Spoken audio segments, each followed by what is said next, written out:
O Corruptor e o Monstro Fardado. Esta crônica se passa apenas algumas semanas depois da última. Após verificar por vários dias que o falso PM permanecia detido, acusado de vários roubos a cargas, o que acabava por explicar bem o motivo deste agressor precisar se fardar, pois os caminhoneiros quase sempre param para um PM pedindo carona. No entanto, mesmo com o falso PM detido, foram registrados mais 3 crimes envolvendo abuso de meninas de rua, que quase nunca sobreviviam para testemunhar. Ficou claro para Maximiliano que o monstro fardado não só tinha grandes chances de ser um policial militar, como também continuava a agir.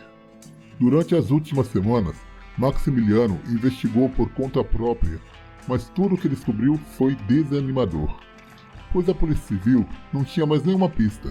Tudo o que se supunha era que o monstro fardado era alto, pois as únicas 2 meninas que escaparam não tiveram tempo ou calma para dar uma boa olhada nele.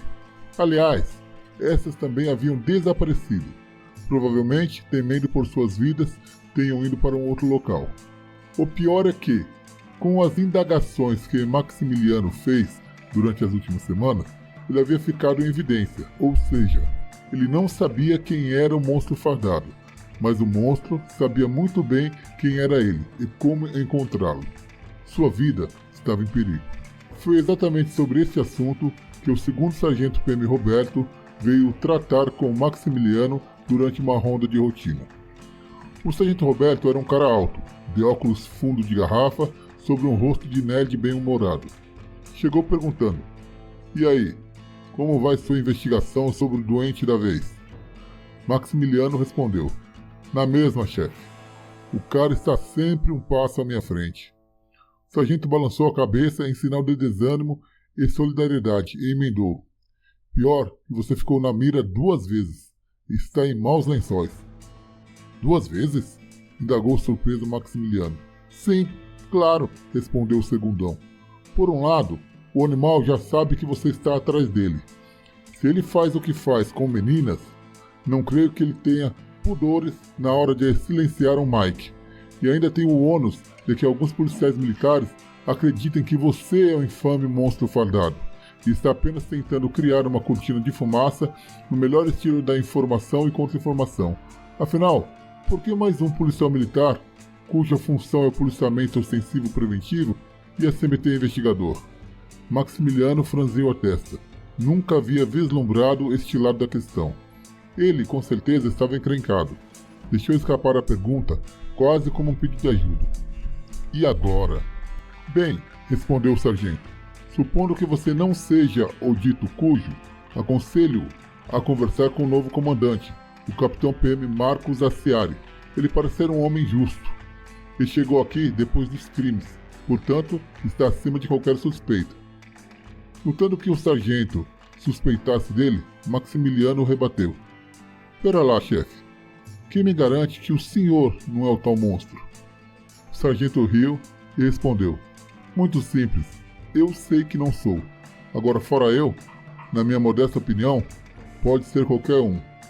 E a tese de que você está criando uma cortina de fumaça é bem plausível, não é não?" "É", admitiu Maximiliano. "Bem plausível mesmo. Acho que vou falar com o comandante ainda hoje." O sargento Roberto, sempre atencioso, se dispôs: "Vou solicitar uma VTR para ficar estacionado aqui no posto, enquanto te dou um 10, que significa uma carona, para falar com o comando. Ele está na sala dele e me chamou agorinha para me apresentar e repassar as novidades de hoje."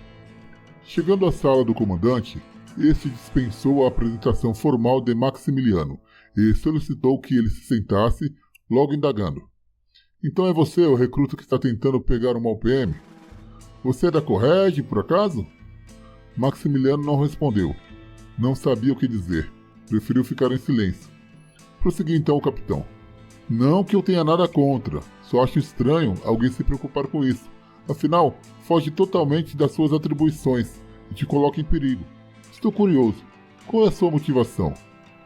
Maximiliano respondeu com cautela: "Fiz um voto com Deus de que, se conseguisse ser policial, seria o mais íntegro e honesto que pudesse, E meu dever como policial militar, a meu ver, vai além de prevenir o crime. É necessário que eu proteja a sociedade.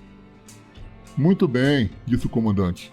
Existem muitos mais policiais militares que pensam como você do que você imagina.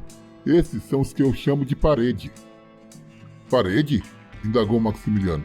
Sim, a parede entre o caos e a ordem.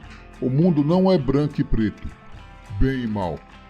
Por exemplo, o trabalhador honesto pode matar por ciúmes, enquanto o traficante ajuda a família.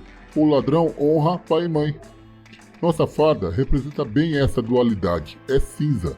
Precisamos manter a ordem, ou ao menos o delicado equilíbrio entre a ordem e o caos, neste mundo cinza. Maximiliano admirou-se com a sabedoria do comandante. Nunca havia enxergado assim sua missão. E tem mais, continuou o comandante. Na Bíblia está escrito que somos autoridades delegadas pelo próprio Deus. Se eu não me engano, está em Romanos capítulo 13, versículo 1 e 2. Embora na época o recruta conhecesse muito pouco da Bíblia, ficou impressionado com as palavras do comando, que emendou. Bem, você está em risco. Precisamos protegê-lo. Os poucos coletes que temos estão sendo revezados pelas equipes e suas capas estão imundas. Além do que, como são utilizados mais pelos bancos das viaturas do que pelos mics, deve estar com as fibras danificadas.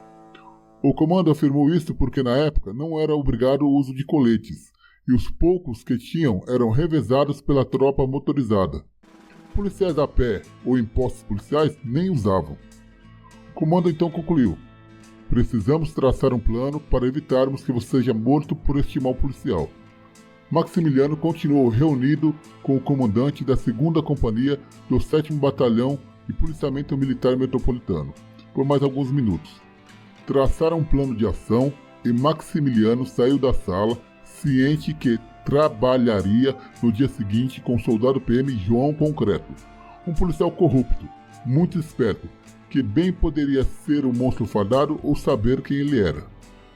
Maiores informações no vídeo O Corruptor. O dia de trabalho com o corruptor foi infrutífero. Concreto conhecia bem Maximiliano.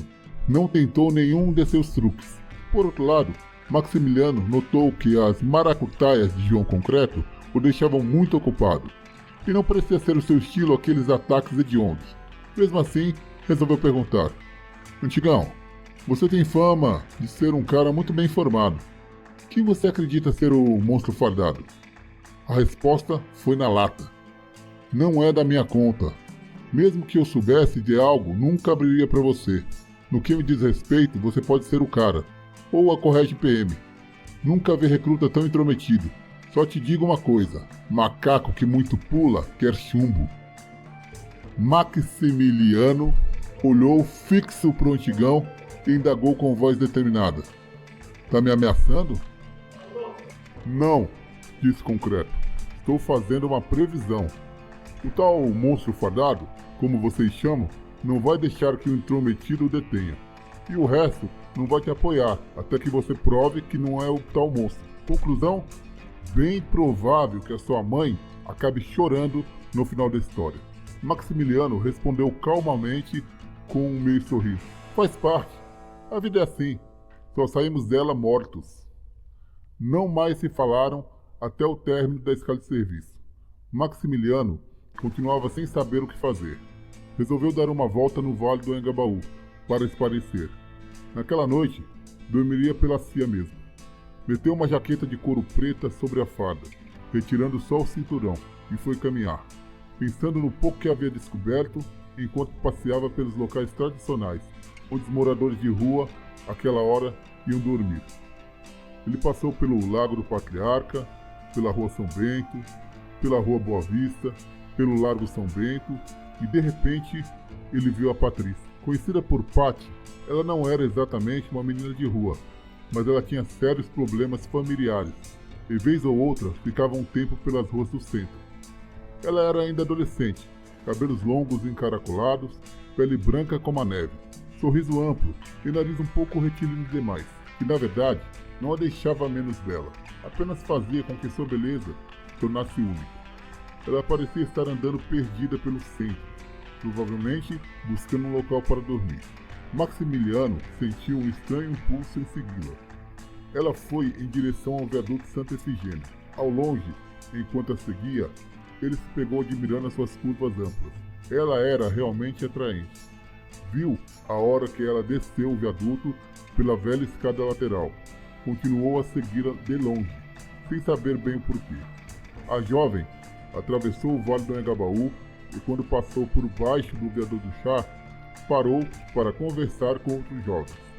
Maximiliano escondeu-se nas sombras do prédio do Correio Central e aguardou, lembrando. Patrícia, a linda Patty, era conhecida de muitos policiais militares. Alguns a conheciam intimamente. Os recrutas se arriscavam mesmo sabendo que poderiam ser presos e perderem suas fardas. Era fácil de entender isso. A jovem era realmente linda. Quando ela sorria, seus olhos esverdeados sorriam juntos. E seus cabelos encaracolados eram jogados para trás. Era realmente linda. E a vítima perfeita para um monstro fardado. Com certeza. Maximiliano foi arrancado de seus pensamentos quando a jovem se dirigiu às escadas do viaduto do Chá em direção à rua Coronel Xavier Toledo. De dia, o centro era lotado, mas à noite era tenebroso, cheio de sombras a cada esquina. Isso auxiliou Maximiliano a seguir Patty. Ela virou à direita no mapping e se dirigiu à rua 24 de Maio. Agora, Maximiliano estava bem mais perto, as sombras o auxiliavam. Era fácil seguir alguém à noite no centro. Quando a linda jovem entrou na rua 24 de Maio, Maximiliano viu claramente uma figura alta sair das sombras do Teatro Municipal e se aproximar da menina. Adiantou o passo e empunhou sua arma. Era ele, o monstro fardado. Maximiliano resolveu esperar. Queria pegá-la em flagrante. A figura alta e esguia se aproximou rapidamente da jovem e estendeu sua mão para as costas da menina, tocando seu ombro. A menina deu um grito de susto. Ele gritou: "Credo, Lionel! Quer me matar de susto?" Soldado PM Lionel, afro-brasileiro, 1,80 de altura, forte como poucos, logo falou: "Desculpa, Patty, mas você demorou tanto que eu já estava indo embora." A jovem respondeu: "Mas quando você me chama, sabe que eu venho. Eu estava com saudades." Seguiu-se um beijo romântico, e Lionel declarou com uma voz grossa e romântica: "Quero te perguntar algo muito importante." "O que é?" disse surpresa Patty. Maximiliano ouvia tudo escondido atrás de uma daquelas barracas de camelô que à noite ficava coberta com uma lona azul. Agora quem ficou surpreso foi Maximiliano, pois de repente Lionel fez um gesto brusco e se ajoelhou em frente a Patty, retirando uma caixinha com uma aliança dentro. "Quer ficar noiva comigo, Patty? Você tem problemas em casa e eu não tenho ninguém aqui em São Paulo. Vamos morar juntos?" Maximiliano resolveu se retirar nessa hora. Estava ficando muito íntimo e ele se sentia mal de estar observando este momento crucial da vida de um companheiro fardado. No dia seguinte, após a preleção, antes de sair da base para assumir seu posto, Maximiliano foi chamado pelo comando. Ao chegar na sala, estranhou ao ver tantos policiais ali, meia dúzia, todos da Correge PM. O comandante foi breve. "Soldado PM Maximiliano, você foi visto na noite de ontem, seguindo pelo Vale Anhangabaú uma adolescente chamada Patrícia. É verdade?"